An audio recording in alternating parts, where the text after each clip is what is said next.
Non narrar, trilha, melancólica, introspectiva, com tom de pesar inicial.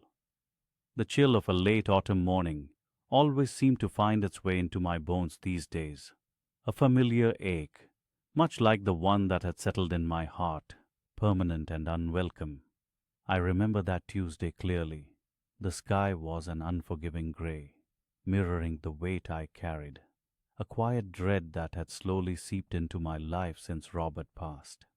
I was on my way to the bank, a simple errand that felt monumental, a necessary step in the lonely dance of managing affairs. Now narrar, SFX, Sons de Rua Suaves, Vonto Leve. I pushed open the heavy glass doors of the First National Bank, the familiar chime a stark contrast to the silence in my own home.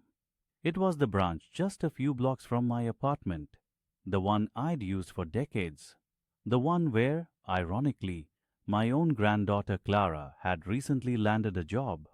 A small town bank where everyone knew everyone, or at least everyone knew of everyone. Now narrar, cena, close-up das mãos envelhecidas segurando uma bolsa de couro antiga. My appointment was with Mr. Henderson, a kind young man who always treated me with respect, a rare commodity in my later years. I needed to update some details on an investment account, a complicated matter involving legacy holdings from Robert's side. Nothing out of the ordinary, but something I preferred to handle in person. I liked the tangible feeling of papers, the quiet rustle of documents, the polite nod of a professional. It grounded me. Now narrar, trilha, levemente, mais sombria, presagio. I took a seat in the waiting area, my purse clutched in my lap. The bank was quiet, a low hum of computers and hushed conversations. My eyes drifted over the polished marble floors, the framed pictures of local landmarks, the neat row of desks where tellers worked. And then I saw her, Clara, my own flesh and blood, my granddaughter, laughing at the counter with a colleague. She looked bright, vibrant, full of the life that seemed to be slowly draining from me. A flicker of warmth, then a familiar pang.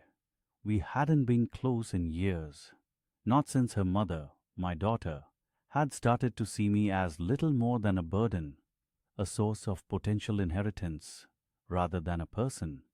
Clara, it seemed, had inherited her mother's practicality, and none of her father's, my son-in-law's, gentle nature.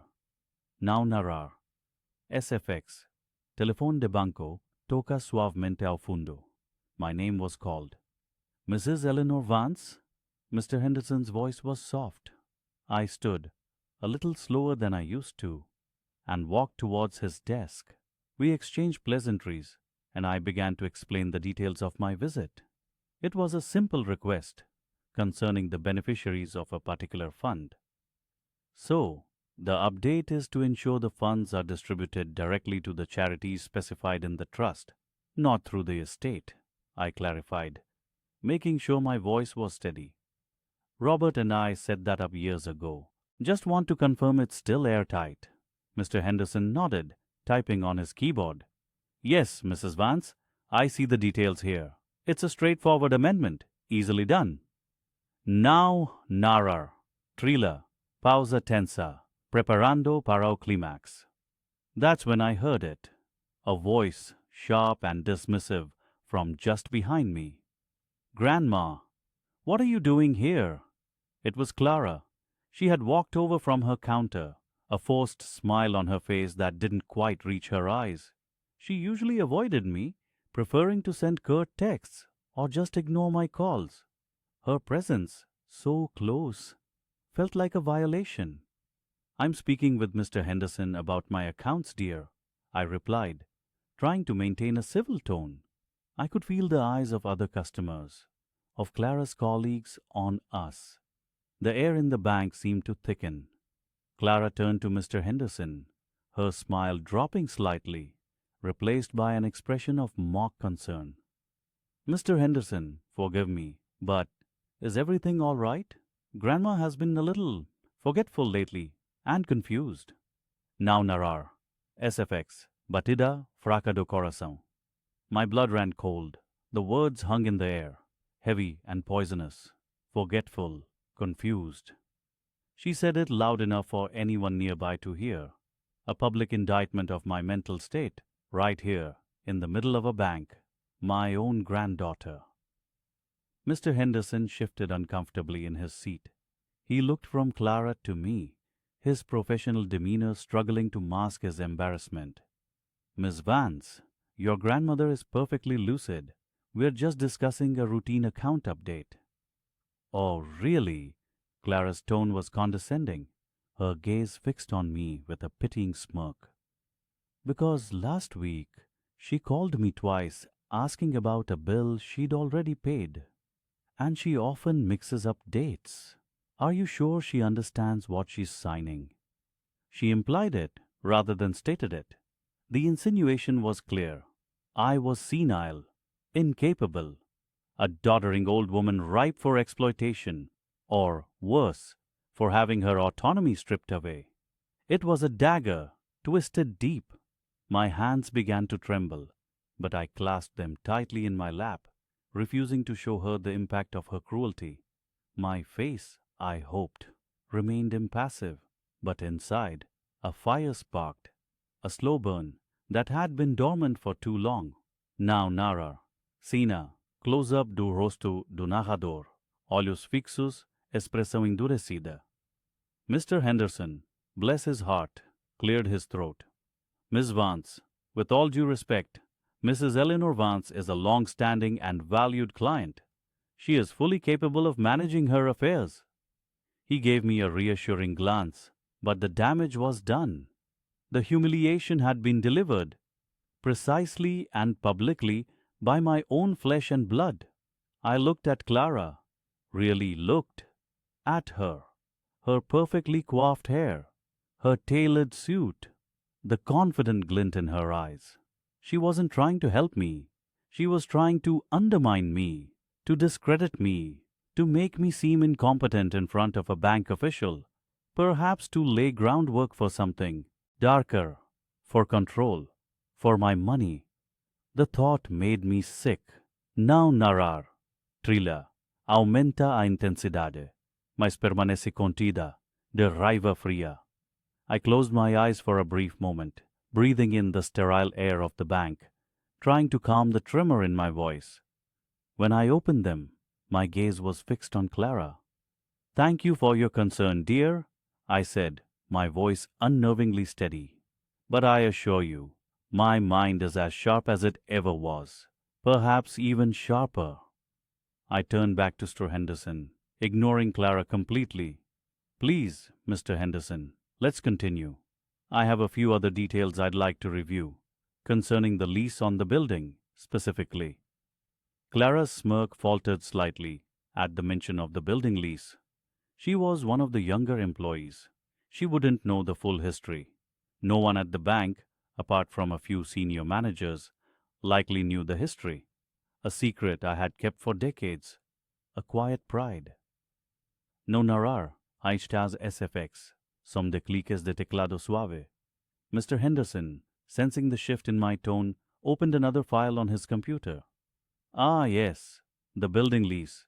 You mean the property where this branch is located, Mrs. Vance?" I nodded slowly, my gaze still sweeping over Clara, who was now looking genuinely confused, a hint of unease replacing her earlier disdain. She worked in this building. She probably thought it was just a wreck in the bank's building. "Indeed," I confirmed.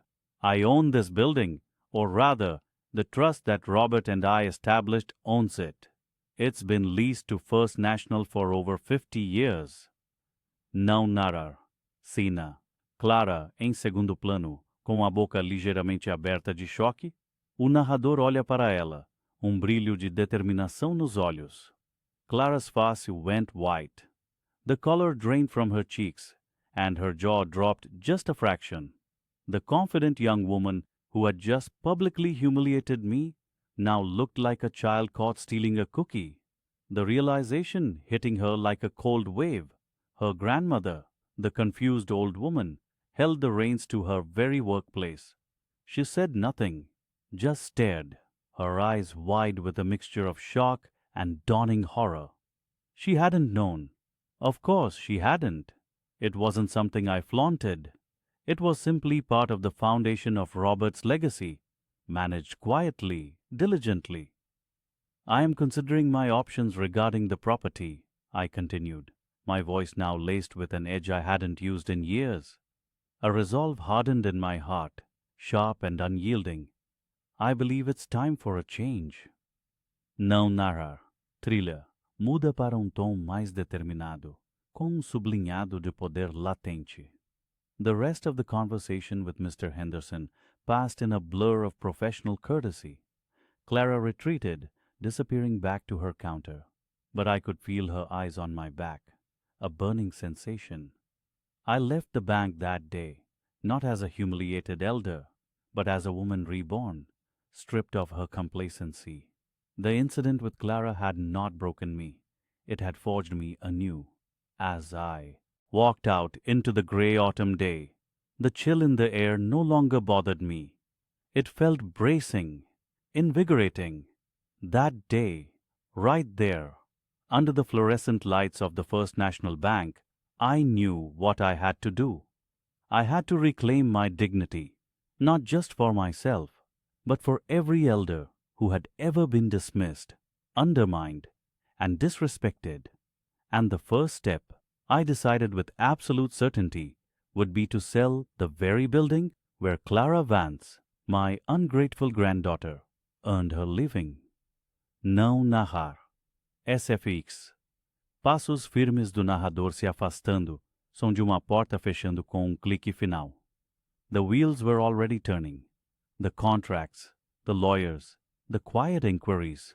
I had an old friend, a real estate agent named Arthur, who specialized in commercial properties. A call to him, I thought, would be the very first step.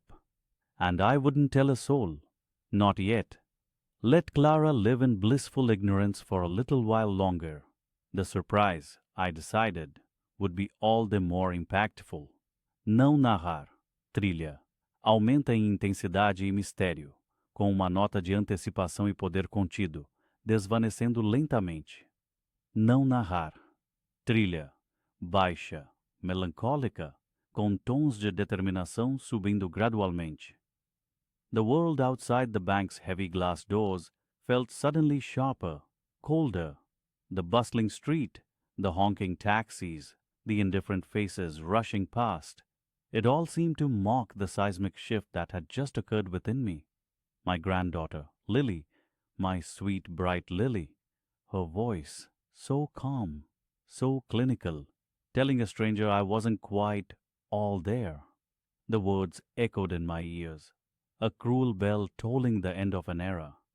The era where I believed my family saw me, truly saw me, as more than just a fading memory. I walked without purpose, my feet guiding me on paths I'd trodden for decades, yet seeing them with new eyes. The familiar bakery, the old bookstore, the park bench where I'd watched countless children play. None of it offered comfort. Every corner held a ghost of a memory, a snippet of a happy past with Lily, now tainted. Her graduation, her first job, the day I loaned her money for her apartment deposit, telling her it was a gift, never expecting repayment, a silent pact of love, now brutally broken. Não narrar. Cena. Close-up nos olhos do narrador, revelando uma mistura de dor e uma luz fria de decisão. That night, I didn't sleep.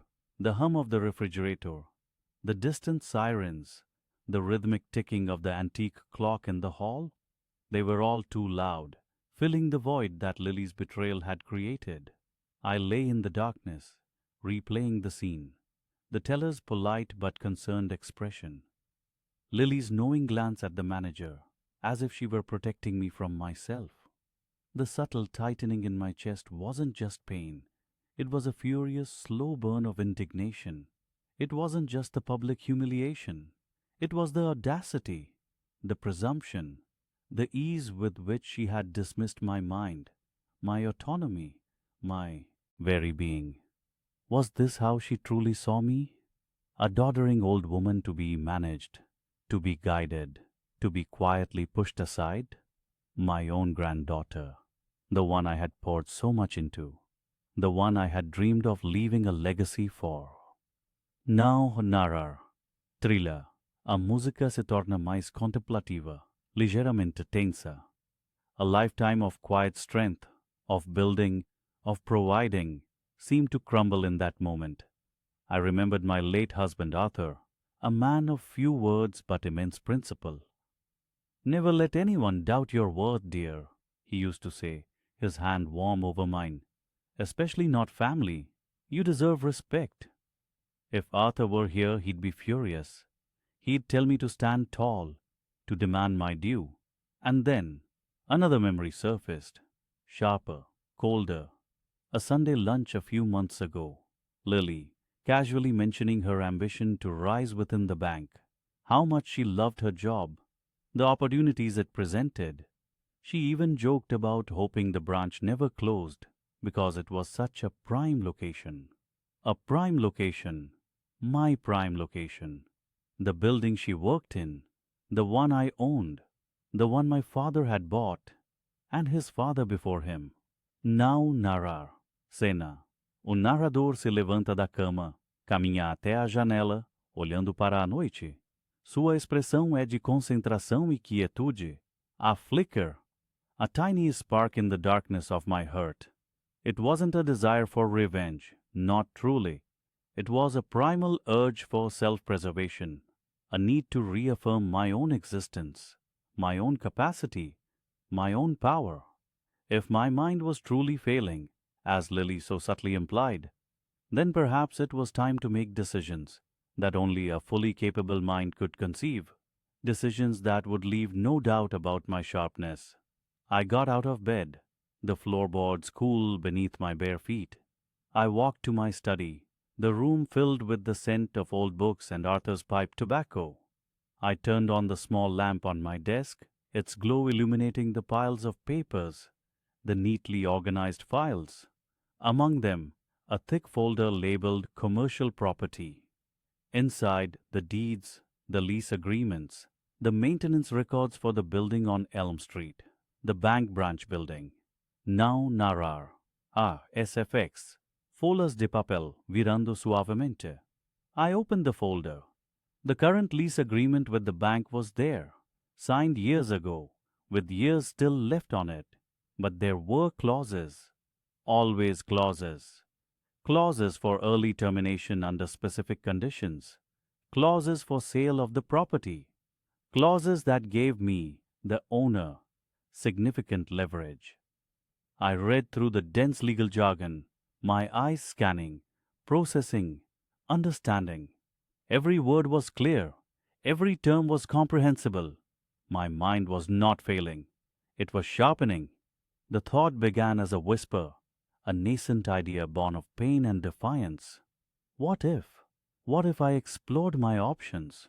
What if I showed Lily and the entire family that I was not a woman to be underestimated, to be dismissed, that my prime location was far more valuable than they had ever truly acknowledged, that my ownership was not merely a passive state, but an active power. Now narrar. Trilha. Aumenta ligeiramente, com tom de suspense e foco. The next morning, the exhaustion of a sleepless night was overshadowed by a strange, quiet energy. I started with my financial advisor, Mr. Henderson, a man I trusted, who had handled my affairs for decades. I didn't mention Lily, not yet. I spoke broadly about portfolio diversification and exploring market opportunities. He listened patiently, taking notes. He knew me well enough to sense when a decision had already been made, even if unspoken. The Elm Street building, Mrs. Davies, he said, his pen hovering over his notepad. It's a strong asset, good cash flow, prime location, as you know. Are you considering a refinance? I looked at him, my gaze steady. No, Mr. Henderson. I'm considering a sale. He paused, a faint surprise on his face. A sale? It's been in your family for generations. And the current tenant, the bank, is a long-standing stable entity. Are you sure? Não narrar. Cena. O narrador olha para o vazio, sua mente já muito à frente. I am sure, I replied, my voice calm but firm. I want you to begin the process of valuing the property, discreetly for now. No public listings, just a quiet assessment of its market value, and explore potential buyers, particularly those who might be interested in a quick private transaction. He nodded slowly, sensing the unsaid. Very well, Mrs. Davies. I'll make some inquiries. It will take some time, of course. These things always do. Time. I had time. Time to plan. Time to act. Time to let the consequences unfold naturally. Time to reclaim my narrative. Lily, still oblivious, went to work at that branch every day, walking into a building that was, unbeknownst to her, slowly slipping out from under her feet. She was secure in her position, secure in her assumptions about her grandmother. But the ground beneath her was already beginning to shift. I wondered if she'd noticed the tremor when it came. I wondered if she'd even connect it to the day she questioned my mind to the teller. Não narrar. Trilha. Diminuir lentamente, deixando sentimento de suspense e a promessa de futuro incerto. Não narrar. Trilha. Melancólica, pensativa, com toque de determinação. The lawyer, Mr. Henderson, looked at me over his spectacles. He'd handled my late husband's estate, then mine. He knew the property well. He knew the bank building. Mrs. Davies, he said, adjusting his tie, this is a significant asset. Are you absolutely certain you want to proceed? My hand, resting on the polished mahogany of his desk, was steady. Absolutely, Mr. Henderson. I want to sell. He nodded slowly, making a note. Very well. We'll need to go through some valuation processes, market analysis. It's a prime location, as you know. The bank has been a tenant for decades. Decades. Just like my family had owned that corner for generations. A legacy. A quiet power. I understand, I replied, my voice calm, belying the storm still brewing inside me. I want to move quickly but discreetly. Não narrar. Cena. Transição para a neta, talvez no banco alheia. Later that week, Clara called. She wanted to know if I could lend her some money for a new car. Her current one, she explained, was embarrassing for someone in her position at the bank. I need to project an image, Grandma, she'd said, as if it were a matter of national security. My colleagues drive much nicer vehicles. It reflects poorly on my ambition. I listened, a cold knot tightening in my stomach. She spoke of ambition, image, status. Never once did she ask how I was, or if I needed anything. Only what I could provide. I'll think about it, Clara, I told her, my voice non-committal. She sighed dramatically. Grandma, you always say that. It's just a loan. I'll pay you back when I get my next promotion. Next promotion. In that bank. The irony was almost too much to bear. Não narrar. Trilha. Tom mais sombrio e determinado. Mr. Henderson called the following Monday. He had good news. Several potential buyers were interested. The property was indeed highly sought after. One in particular is very keen, he informed me. A development company. They see a lot of potential for a multi-use complex. Retail on the ground floor, apartments above. And the bank? I asked, my heart hammering a little faster. They'd need to relocate, of course, he stated simply. A development like that would require a complete overhaul. They'd likely be offered the first option to lease space in the new complex, but it wouldn't be the same footprint, or necessarily in the same time frame. Relocate. That one word echoed in my mind. It meant disruption. It meant inconvenience. It meant Clara's familiar, comfortable world at the bank would be shaken. What about a direct sale to the bank itself? I asked, just to be thorough. We can certainly explore that, Mr. Henderson said. But their offer would likely be lower. They're established. They have less urgency. My decision was already made. Urgency was what I wanted. Disruption was what I needed. Não narrar, Sina, avó sentada em casa, olhando para álbum antigo. I spent an evening looking through old photographs. Clara as a baby, chubby-cheeked and smiling. Clara at her high school graduation, so full of promise. Clara starting her first job at the bank, bright-eyed and eager. Where had that girl gone? When had the kindness faded, replaced by calculation? Was it my fault? Had I given too much? Expected too little? No. This wasn't about blame. It was about consequences. About teaching a lesson that I, in my softness, had failed to teach before. The thought brought a bittersweet ache to my chest. It wasn't about punishing her. Not truly. It was about showing her the value of respect, of kindness, of a simple thank you that wasn't followed by a demand. Now narrar, SFX, toque de telephone discreto. The phone rang. It was Mr. Henderson again. Mrs. Davies, the development company has made a formal offer. It's very strong, above market value even. My breath hitched. Above market value? Yes, they're eager to secure the location. They've done their due diligence. They understand the site's value. A wave of relief washed over me, mingled with a strange sense of dread. This was real now. No turning back. What are the next steps? I asked, my voice barely a whisper. We review the offer, negotiate terms, then move towards signing a purchase agreement, he explained. It's a process. Could take a few weeks, but the wheels are definitely turning. Não narrar. Trilha. A tensão aumenta levemente, com toque de mistério. I didn't tell Clara about the offer, or anyone for that matter. This was my secret, my quiet revolution. Clara called again a few days later, still pressing about the car loan. Grandma, I really need this, she pleaded. My manager noticed I still have that old clunker. It's unprofessional.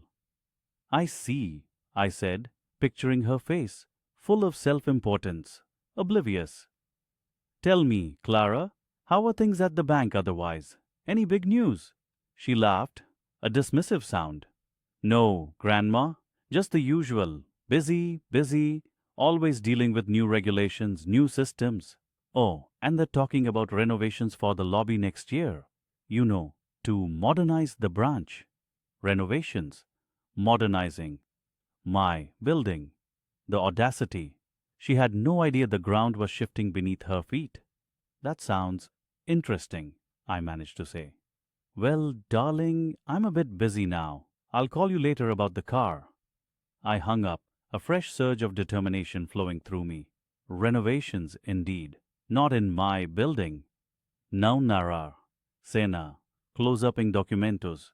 Contrato de venda quase pronto. Mr. Henderson sent over the first draft of the purchase agreement. Pages of legalese, but the key terms were clear. The price, the timeline, the closing date. I spent hours poring over it. Every clause, every detail. This wasn't just a transaction. It was a statement, a boundary being drawn. The development company was named Phoenix Rising Investments. A fitting name, I thought. From the ashes of disrespect, something new would rise. The closing date was set for approximately 2 months from now. Just enough time for the news to spread, for the whispers to begin, for the dominoes to fall. Now narrar, and CFX, barulho de notificação no celular. A notification popped up on my phone. It was the family WhatsApp group. Clara had posted a photo of herself at the bank, standing proudly in front of the counter, smiling. Another successful day helping our customers achieve their dreams, the caption read. Dreams. Her dreams. Not mine. Not anyone else's. Just hers. I looked at the photo, then at the contract on my table. Soon, very soon, her dreams of promotions within that bank, in that building, would face a rather rude awakening. Mr. Henderson had advised me to inform the bank management directly once the agreement was firm, out of courtesy. But I still hadn't decided how I would manage that conversation, or more importantly, when. The timing would be everything. I wanted them to know, of course. But I also wanted Clara to feel the sudden tremor first, to see the ground shake before anyone could explain why. The thought was chilling, yet undeniably satisfying. It was a cold comfort, but comfort nonetheless. Não narrar, trila, melancólica, com toque de determinação crescendo. The lawyer, Mr. Henderson, looked across his desk, his glasses perched low on his nose. He had news. Good news for me. A strong offer. Better than I'd hoped for, actually. The buyer was serious. A property investment group. They wanted a quick closing. My heart beat a little faster. Not from fear, but from a strange, quiet triumph. It was happening. After weeks of silent planning, after the initial shock and the burning indignation, the gears were turning. "They're very eager, Mrs. Evans," he said, pushing a thick folder across to me. "They like the location, the structure, everything." I nodded, picking up the pen. My hand was steady, more steady than I expected. I didn't even need to look at the numbers again. I'd gone over them 100 times in my head. Every digit was etched there. This wasn't just about money. It never was. It was about something far more valuable. Respect, dignity, a lifetime of quiet strength that had been dismissed in a single, careless moment. Now narrar. SFX. Som suave de papel sendo manuseado. My daughter, Clara's mother, called later that week. Her voice was always tinged with a complaint these days. Something about the grocery bill or the car needing new tires. Normal things. But under it all, I felt an unspoken tension. "Mom, Clara said things are a bit strange at the bank," she murmured, almost an afterthought. "New management rumors, maybe? She's a bit on edge." I kept my voice calm, neutral. "Oh, banks are always having rumors, dear. Don't let her worry too much." A small private smile touched my lips after I hung up. On edge, was she? Soon she'd have a lot more than rumors to be on edge about. I thought back to Clara's face at the teller's window. The smirk, the casual way she'd dismissed me, right there in front of strangers. Like I was a child. Or worse, a burden. "Now narrar, trilha, levemente tensa, com pressentimento." The contract signing was set for the following Tuesday. Mr. Henderson advised me to prepare. It was a significant transaction. My life was about to shift, not just financially, but in a deeper, more fundamental way. I spent the weekend clearing out old files. Letters from my late husband, photographs of a younger me, a younger Clara smiling brightly perched on my knee. Memories flickered. The good ones. The ones I sometimes worried would be tainted by this new reality. But then I'd remember the teller's knowing glance, the pity in her eyes, and the resolve would return, cold and hard. This wasn't about bitterness. It was about balance. Não narrar. Cena. Close-up da mão da protagonista segurando uma caneta, hesitante por instante. That Tuesday, I dressed carefully. My best suit. The one I usually saved for important family events or church on Easter. Today, it was for something else. A quiet declaration. At Mr. Henderson's office, the buyers were already there. 2 sharp-suited men, all business. They nodded politely. I sat opposite them, feeling a strange sense of power. This building, this asset, was mine, and I was giving it away on my terms. Mr. Henderson slid the documents across, page after page of legal jargon. My eyes scanned for the key details: the address, the price, the effective date. "Ready, Mrs. Evans?" Mr. Henderson asked, his voice low and professional. I took a deep breath. My fingers trembled just slightly as I picked up the pen. It was a big step, a final step, in many ways. I was severing a tie, yes, but also forging a new path for myself, a path of independence. I signed my name, Clara Evans, with a flourish that surprised even me.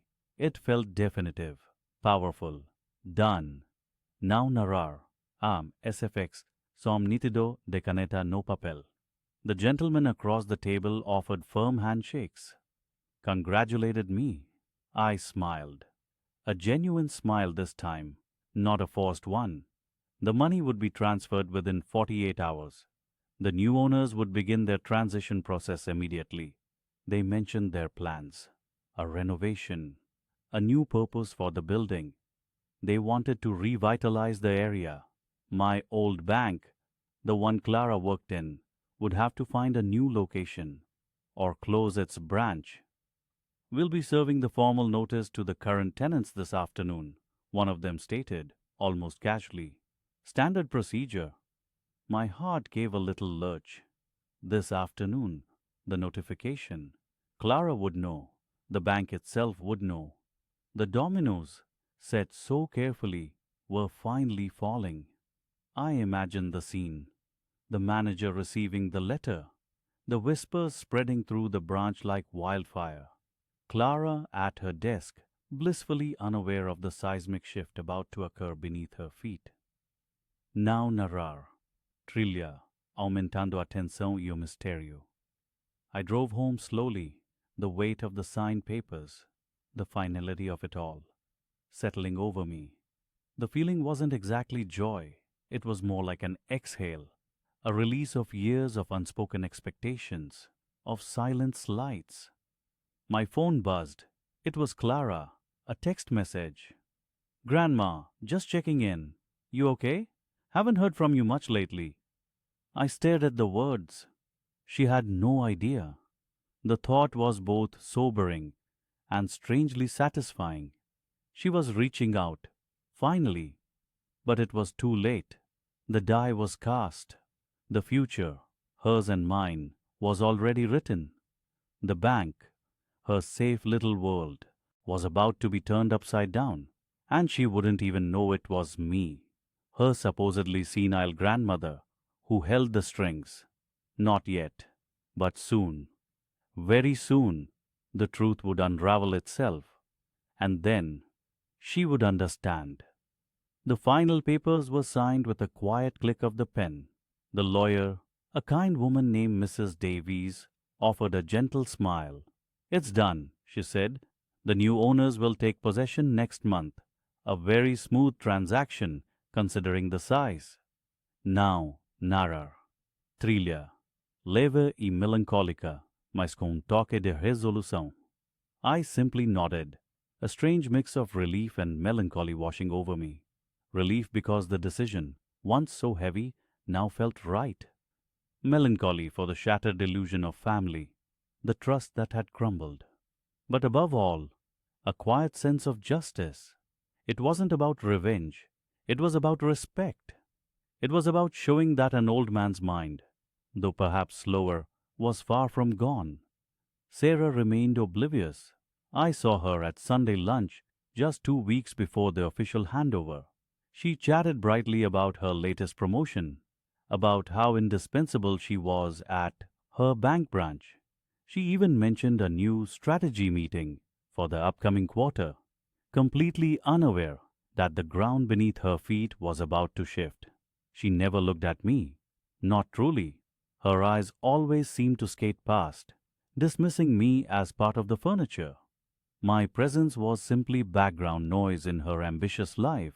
My son, her father, looked uncomfortable. He knew, of course. I had told him everything, from the moment Sarah questioned my mental capacity to the teller, to my decision to sell. He had tried to mediate, to convince me to reconsider. but I held firm. He even tried to talk to Sarah, but she brushed him off. Grandpa's just being dramatic, Dad. He's old. He exaggerates. Não narrar. Cena. Flashback. Rápido da avó Festis, avô sendo ignorado ou desvalorizado em uma mesa de família. That particular Sunday, Sarah was full of plans for a lavish vacation she intended to take. The bank's doing so well, she chirped. I deserve a break. My hard work is paying off. My heart ached for the lost connection, for the granddaughter I once knew, before ambition and entitlement warped her vision. I said nothing, simply stirring my tea. What could I say? The words would fall on deaf ears. The lesson had to be learned and not spoken. Now narrar. SFX. Coler mexendo em xícara de chá, delicadamente. The news broke the following Monday, not through me, not even through the official channels immediately, but through the grapevine. My former lawyer, Mr. Henderson, who handled my commercial properties, had let slip to a colleague, who then mentioned it to someone else in the financial district. Word travels fast in our small city, especially when a prime commercial building changes hands. Sarah's branch manager, Mr. Davies, was the first to hear the rumors. He was a meticulous man, well connected. He called Sarah into his office late that afternoon. I imagined the scene vividly. His usually calm voice, perhaps a little strained. Sarah, he would say, I've just heard some rather unsettling news regarding the building. Do you know anything about it? Sarah, I was sure, would have been flustered, denying any knowledge. No, Mr. Davies, what could you possibly mean? Everything's fine. Now narrar. Trilla. Atenção aumenta sutilmente. The full impact hit her when the official notice arrived at the branch the next morning, a letter from the new owners announcing their acquisition and outlining their immediate plans. They intended to renovate, to rebrand, to bring in their own management. The branch would be undergoing significant changes. Not a full closure, not immediately, but a complete overhaul. And key staff, including department heads like Sarah, would be subject to a review process with potential transfers or redundancy. I received a frantic call from Sarah later that day. Her voice, usually so composed, was shrill, laced with panic. Grandpa, what have you done? My manager just told me the building's been sold to some company from out of state. He said my job is at risk. Now narrar. SFX. Telephone tocando persistentemente. I took a deep breath. This was it, the moment I had prepared for, emotionally. Sarah, I said, my voice calm even. I sold the building? A shocked silence stretched between us. Then a rush of accusations. You sold it? Without telling anyone? Why would you do that? This is my career, Grandpa. My future. Don't you care about me? I care about respect, Sarah, I replied, my voice steady. I care about being treated as a capable human being, not as a senile old man whose mind can be questioned to a teller publicly by his own granddaughter. Remember that day, Sarah, at the bank. Another silence, longer this time. I could hear her breathing, ragged. She remembered. Oh, she definitely remembered. That day, I continued, was when I decided I could no longer be a silent partner to an institution that allowed my own family to humiliate me. You questioned my mind, Sarah, and in doing so, you questioned my capacity to make decisions about my own property, the property you worked in, the property that housed your career. Now narrar. Trilla. Torna-se mais forte com um tom de inevitabilidade. But it's just a bank building, Grandpa, she stammered, desperation creeping in. It doesn't have anything to do with my job. It had everything to do with it, I corrected her gently, because I owned it. And when you dismissed my mental acuity, you effectively dismissed my right to control my assets. Assets that, as it turns out, were quite important to your professional life. She started to cry then, a raw, uncontrolled sound. What am I going to do? They're talking about restructuring, transfers to other cities. They might even let me go. I listened, but I felt no triumph, no elation, only a profound weariness. You'll figure it out, Sarah, I said, my voice softer now, but firm. You're a smart girl, resourceful. I'm sure you'll find your way. I didn't offer to help. I couldn't. This wasn't about saving her. It was about saving myself, my dignity, from being trampled underfoot. The sale wasn't an act of malice. It was an act of self-preservation, a boundary drawn in the sand, clear and undeniable. Now narar, cena, o idoso. Olha para uma foto antiga da família, sorriso melancólico no rosto. The news reverberated through the family. Some were shocked, some angry, some quietly understood. My son came to visit me later that week. He looked tired, worn. She's struggling, Dad, he said, shaking his head. They offered her a transfer to a branch 3 states away. She's devastated. I simply nodded. I didn't fire her, son. I merely chose to sell my property, a choice I had every right to make, especially when my capacity to make such choices was publicly undermined. He didn't argue. He knew the truth. He had seen Sarah's dismissive behavior, her casual disrespect, and now he saw the consequences. This was not a punitive act, but a natural result of her own actions. The branch where she questioned my mind became the very ground from which her career might now be uprooted. It was a stark, undeniable lesson in respect. My life, too, had changed. The money from the sale, substantial as it was, wasn't the real gain. The real gain was the lightness I felt, the reclaimed sense of self. I was no longer just grandpa to be ignored or the old man whose faculties were in doubt.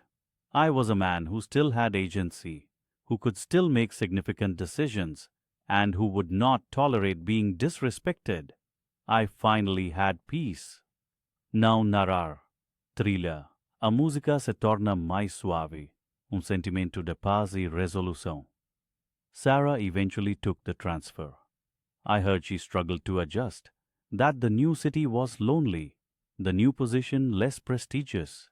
She never called again to demand or to accuse. Once, many months later, I received a short formal apology card. No real warmth, no deep understanding, but it was there. Perhaps one day she would truly understand the value of treating others, especially those older and seemingly weaker, with dignity. For me, the journey was complete.